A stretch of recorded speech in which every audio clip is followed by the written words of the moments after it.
From an early age, someone tried to convince you that freedom was just a fancy word. They told you to obey teachers, bosses, systems, traditions, rules. With each order you swallowed, they placed a new invisible chain around your neck. And yet, you continued to believe it was your choice.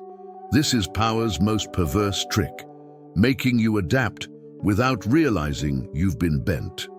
Machiavelli knew that control is rarely physical, it's psychological. Think about it. How many times have you kept quiet just to avoid being hated? How many times have you donned a mask of virtue to avoid being judged? The enemy doesn't need to raise his hand when he discovers that your fear is enough to paralyze you. That's why Machiavelli said it's better to be feared than loved. Love may be fragile, but fear rules even in silence. The cruel secret is that you obey not because you have to, but because you've learned to believe you have no alternative. What no one tells you is that even the strongest of us can buckle when we don't recognize our own blind spots. Generals, kings, businessmen, family men, they all carry a flaw that can be exploited. It could be a need for approval, misplaced compassion, or blind trust in good. Real power lies not in denying these weaknesses, but in using them before others use them against you. The end justifies the means, especially when the means is your own survival. Now imagine what happens when you begin to see this. Suddenly you realize you don't need to chase acceptance, that you don't need to bow down to maintain a false peace. You discover that virtù and fortuna go hand in hand. The ability to act decisively at the right time, and the ability to turn even adversity into advantage. Reality-driven politics doesn't ask you to be cruel, but to stop being naive. And that's when everything changes. Because here's the uncomfortable truth. No one can ever truly control you. They can try to manipulate your fear, your kindness, your need for love, but the game only works as long as you believe in its rules. When you awaken, power shifts. And that's what this video will be about. Machiavelli's cruel secrets that tear away the masks of manipulation and give you back what was always yours, your authority over yourself. The psychological trick that turns fear into obedience. Imagine someone standing before a crowd. They don't need to raise their voice or show anger. A calculated gesture is enough. A look that carries the firmness of someone who understands that fear is the most malleable raw material of power. Machiavelli already taught that politics guided by reality, not by ideals, recognizes that fear keeps the body disciplined when love is no longer enough. The secret lies in transforming this fear into obedience, not through hysteria, but through rational control. It's the calculated use of force. It's not about gratuitous violence, but about subtly signaling that punishment exists, that consequences are inevitable. Those who govern with this trick don't need to be present in every corner, because the shadow of their authority makes itself felt in silence. Think of a boss who doesn't yell, but makes it clear that delays have a price. The team, even without constant punishment, adjusts its pace because the fear isn't in the punishment meted out, but in the anticipation of it. This is the line that separates the leader from the naive. While one relies on the hope of being loved, the other understands that true human nature responds more quickly to the risk of loss than to the promise of gain. This is where the principle of better to be feared than loved comes in, as long as you avoid being hated. Obedience arises when fear is molded as a tool of order, not as a tyranny that destroys. Want to apply this in your daily life? Observe a firm teacher who doesn't need to punish every student to maintain respect. A simple look is enough because their reputation is solid. This is the apparent virtue that masks true strength, the ability to transform fear into invisible discipline. It's no different in financial negotiations or personal relationships. Those who clearly convey that they won't accept abuse create a psychological field of natural obedience. And here, the big question arises: if fear has this power, what happens when the leader decides to seek love as the primary foundation. Why being loved can be your greatest weakness. It's curious how many believe that being loved is the pinnacle of leadership, when in reality it can be the most dangerous trap. Machiavelli warned that when a leader relies too heavily on love, they become hostage to the affection of others and begin to shape their decisions according to the desires of the crowd, not reality. And herein lies the problem. Love is volatile, subject to the winds of opinion, the instability of collective emotions. Today you are exalted, tomorrow crucified. Politics guided by reality demands tough decisions, and those who fear losing the affection of the masses forgo the courage to act. It is at this point that power begins to slip through their hands like fine sand, because the human heart is fickle, but fear is consistent. Consider these everyday examples. A manager who wants to be liked by his team avoids imposing clear rules, overlooks delays, and turns a blind eye to lack of commitment. The result? No respect, because everyone sees the weakness hidden behind his friendliness. A father who seeks to be a friend to his children at any cost ends up raising young people who don't recognize limits. The uncomfortable truth is that love, when not accompanied by firmness, leaves room for chaos. This is why Machiavelli said that the end justifies the means. Order is worth more than temporary approval. Those who desire to be loved above all else inevitably end up being manipulated. Now, make no mistake, this isn't about rejecting love, but about understanding its nature. Love is like fortune. It arrives suddenly, but can disappear without warning. Virtue, the ability to maintain direction even against the wind, is what separates leaders from hostages. The point is, when you seek love excessively, you begin to fear losing it, and this fear turns you into a servant disguised as a king. And it is on this shaky ground that the need for the mask of virtue arises, a disguise that maintains appearances but protects true inner strength. The mask of virtue that hides true strength. Men have always believed in appearances more than reality. Machiavelli, attentive to true human nature, made it clear, the appearance of virtue is often worth more than the virtue itself. And it's not hard to understand why. The crowd doesn't read intentions. It observes gestures, words, symbols. A leader can be harsh, calculating, cold in their decisions, but if they know how to wear the mask of virtue, the image of justice, compassion, and honor, they will gain trust without revealing their true colors. This is the game of politics guided by reality, winning not with idealistic purity, but with constant adaptability. Real strength lies not in kindness, but in the ability to appear good when convenient and to be ruthless when necessary. Think of the big business people who donate millions to social causes. Many believe it's pure altruism, but behind this image, there's also calculation, improving reputation, attracting investment, softening public perception. This doesn't mean there's no generosity, but the calculated use of force and building a positive image go hand in hand. This is the beauty of the mask of virtue. It allows you to protect the inner circle of power, while others believe they're facing a moral example. The mistake many make is believing that the world rewards intentions.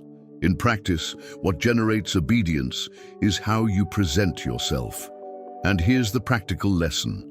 In negotiations, in leadership, even in personal relationships, there's no need to expose the whole truth. On the contrary, always appearing authentic can be a sign of naivete. There are times when prudence requires disguise, when maintaining the appearance of virtue protects against attacks and strengthens one's position. This is the secret that wise leaders understand. True power doesn't need to shout, it simply hides behind the right mask. But then an inevitable question arises. What keeps this mask intact when everything around seems about to crumble? how power remains even when everything seems to fall apart. When the world around us crumbles, the common instinct is to believe that power also crumbles. But history shows otherwise. Leaders who understood reality-driven politics knew how to transform crises into even more solid foundations. Machiavelli would say that power depends not only on external stability, but on the internal skill of those who govern. It is virtù in action, the ability to stand firm amidst chaos, using the storm itself as a tool. A shrewd ruler understands that when everything seems to be falling apart, that is precisely the moment when others are blinded by panic, and that is when a cool, strategic mind finds space to consolidate its rule. Consider the example of companies in times of economic crisis. While most fall into despair, blindly cutting costs, there are those who maintain their own loyal armies, prepared teams, strategic reserves, decisions based on real human nature. These leaders are not guided by ideals of empty hope, but by concrete measures. They renegotiate debts, buy depreciated assets, invest where everyone else is fleeing. The impression is that the castle is on fire, but in reality, they are building new foundations in the ashes. The secret lies in the calculated use of force, without losing the appearance of virtue, so that external trust remains intact. This principle can also be applied at the individual level. Consider someone facing personal bankruptcy, unemployment, or a major betrayal. Those who give in to despair become invisible slaves to their circumstances. Those who embrace constant adaptability, changing habits, learning new skills, seeking strategic alliances, can sustain their own authority even in the midst of ruin. Power, in this sense, is not what you have, but what you represent in the face of collapse. And it is precisely at this point that the detail that separates true leaders from those who, without realizing it, remain trapped as servants of forces they don't understand. The detail that separates leaders from invisible slaves. What distinguishes a true leader from an invisible slave is not the amount of resources or the glitter of titles, but the way they view real human nature. Machiavelli once said, "Those who govern through politics guided by reality understand that the masses are fickle, driven by emotions and immediate interests." The leader sees this mechanism and uses it to their advantage. The slave, on the other hand, allows himself to be governed by these same forces without realizing it.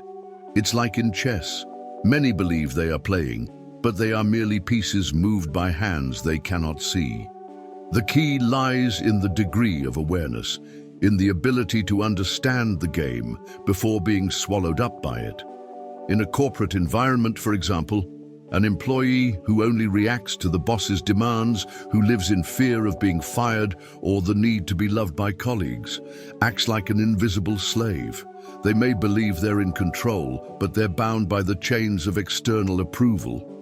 A leader, even without a formal position, stands out because they act with virtù and fortuna. They adapt to circumstances, but never lose the initiative. They make decisions based on reality, not on ideals that sound nice on paper but don't work in practice. This seemingly subtle detail transforms the fate of those who dominate them. In personal life, the logic is the same. How many people live shaping their choices solely to please family, friends, or society without ever asking themselves what they truly want?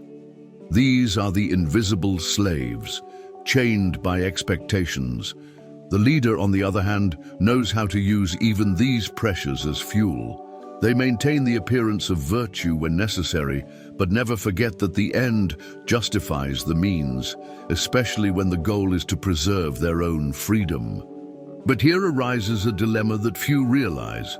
What happens when this thirst for control is intoxicated by an overconfidence in good? The subtle poison of overconfidence in good, few realize, but blindly trusting in good can be poison disguised as virtue. Machiavelli, ever pragmatic, warned, "Decisions based on ideals rather than reality often lead to failure." Politics guided by reality teaches that overconfidence in human kindness opens the door to silent manipulation.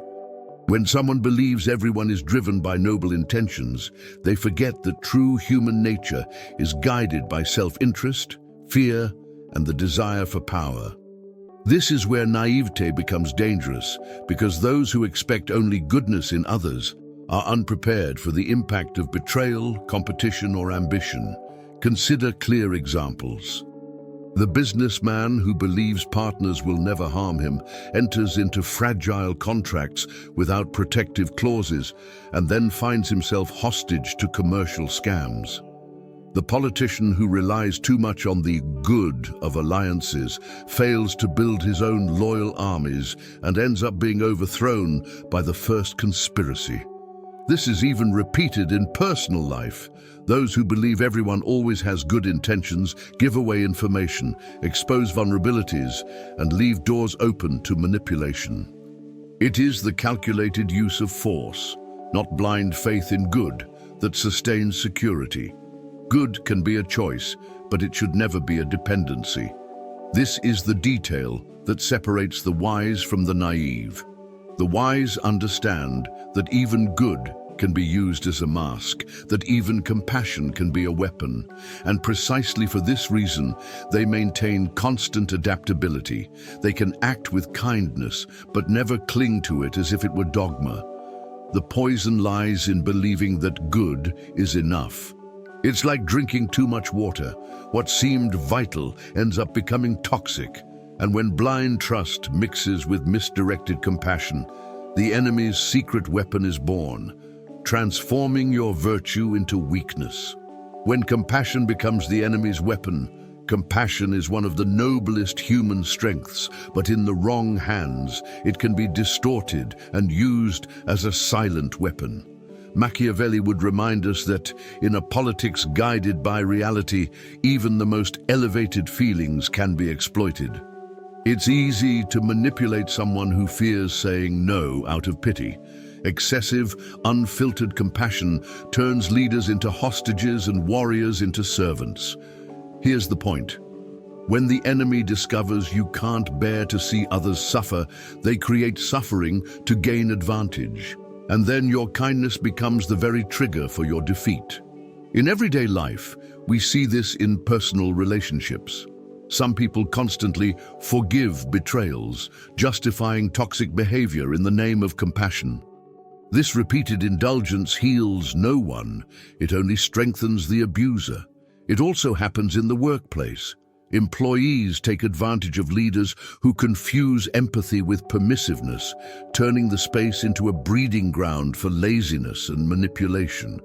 This is why Machiavelli insisted on balance. The end justifies the means when order and stability are at risk. The calculated use of force, combined with the appearance of virtue, maintains humanity without sacrificing firmness. This is the dilemma few want to face. Compassion without strategy is vulnerability. A true leader knows how to balance it, offering help when needed, but setting clear boundaries. This doesn't make them cold. On the contrary, it makes them fair. They understand that decisions based on true human nature require recognizing that even those closest to them can use compassion as a weapon. And precisely for this reason, sometimes strategic silence is worth more than 1,000 excuses. After all, when words have already been hijacked by manipulation, it is in silence that the breakthrough capable of disarming any plot is born. The strategic silence that destroys any manipulation. There are times when silence speaks louder than any speech. Machiavelli would say it's one of the most refined weapons because politics guided by reality isn't sustained by emotional outbursts, but by calculated choices. Strategic silence acts like an invisible wall. It leaves the manipulator disarmed because their tactics depend on reactions. Those who talk too much reveal their intentions, weaknesses, and limitations. Those who remain silent force the other to expose themselves, to reveal their true motivations. It's the calculated use of force in the most subtle form possible, not reacting to force the enemy to reveal themselves. See how this happens in practice. In a negotiation, when the other party makes an absurd proposal, expecting you to react with indignation, remaining silent creates discomfort. This discomfort often prompts the other party to correct their mistake before you need to intervene. The same occurs in personal conflicts. Someone may try to provoke, expecting you to defend yourself, explain yourself, or justify yourself. But silence, well measured, breaks the cycle of manipulation and shows that you're not playing the game the other party is trying to play. It's as if to say, I'm not playing your game, I'm only playing mine. And herein lies the beauty of this resource. Silence preserves the appearance of virtue while maintaining control. It creates space to think, observe, and plan. Its constant adaptability transformed into a strategic pause. But what many fail to realize is that when silence extends too far without balance, it opens the door to another threat. Blind loyalty, that unquestioning devotion that appears solid but always ends up leading to downfall. Why blind loyalty always leads to downfall? Loyalty is a rare virtue, but when it becomes blind, it becomes a death sentence. Machiavelli always warned, no ruler should rely solely on the absolute devotion of his subjects or soldiers. Politics guided by reality shows that human nature is fickle. Today's ally may be tomorrow's traitor. And when a leader closes his eyes to this truth, clings to eternal promises, and fails to maintain the calculated use of force, he paves the way for ruin. The problem with blind loyalty is simple. It is not based on a balance of interests, but on illusion. And illusions sooner or later collapse. Consider what happens to companies that rely on employees without ever monitoring results, simply because they are trustworthy. History shows that major frauds have arisen precisely in this realm of unquestionable loyalty. The same applies to politics. How many kings have been overthrown by their own confidants in whom they placed blind trust? This is even true in personal relationships. When someone believes that a partner's absolute devotion guarantees stability, they forget that even the most intense bonds can fray. The wise understand that loyalty must be accompanied by systems of surveillance, rewards, and punishments. Own loyal armies, not dependence on fragile alliances. This is the detail that differentiates those who govern from those who are governed. Maintaining constant adaptability without ever surrendering completely to a single source of support. Loyalty must be cultivated but never idolized. When someone demands blind devotion, it signals weakness. When someone gives blind devotion, it signals naivete. And it is at this point that the dark secret that bends even the strong enters. The revelation that no one, no matter how powerful, escapes the invisible pressure that transforms trust into submission. The dark secret that makes even the strong bend. There's a truth Machiavelli knew well. Even the strongest carry a hidden weakness. The dark secret lies not in the battles fought in public, but in the silent wars within the mind. Politics guided by reality teaches that no one, no matter how ruthless they seem, is completely shielded from invisible pressures. It could be the fear of loss, the temptation of fortune, the need to maintain the appearance of virtue. At some point, even seemingly unbreakable leaders bend. And not for lack of strength, but because the enemy discovers the right rope to pull, the loophole that transforms power into submission. Just look at history. Generals who never lost a military battle fell to seductive promises of fortune. Rulers who never feared armies were destroyed by public opinion, manipulated by the appearance of virtue. Brilliant, disciplined, and feared businessmen succumbed to the need for acceptance, seeking to be loved when they should have maintained the calculated use of force. This is even seen in personal relationships. Someone who seemed cold and unshakable surrenders when the other touches the right emotional wound. The dark secret is that everyone has a blind spot, and it is precisely there that manipulation finds its way. This is why the strong cannot afford to believe in their own invulnerability. True power lies not in denying weaknesses, but in recognizing them and shielding them before they are exploited. Those who ignore this discover too late that virtue and fortune cannot be sustained without self-knowledge. And this is where the game takes on its cruelest form. Downfall comes not from external enemies, but from a lack of internal vigilance. Power, after all, is less about ruling others and more about resisting the invisible traps that try to rule you. And if this dark secret bends even the strong, what about those who still believe they can be controlled? Now that you've navigated each of Machiavelli's cruel secrets, the question remains, what will you do with this knowledge? Continue living as an invisible slave to expectations, or start playing the game consciously? Power, deep down, has never been in the hands of others. It has always been within you, dormant, waiting for the moment you decide to stop being manipulated by fear, excessive love, or misused compassion. Look at your life. How many decisions have you made just to be accepted? How many times have you failed to set boundaries for fear of displeasing others? And how many times have you believed you were free when in fact you were simply obeying a narrative you didn't choose? The question is brutal. If even the strong bend when they ignore their weaknesses, what happens to those who never dared to face their own chains? But remember, it's not enough to understand these ideas. You have to apply them. Observe where you give away too much power.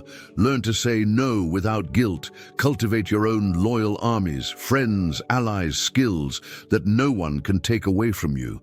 This is living guided by reality, not by fragile ideals.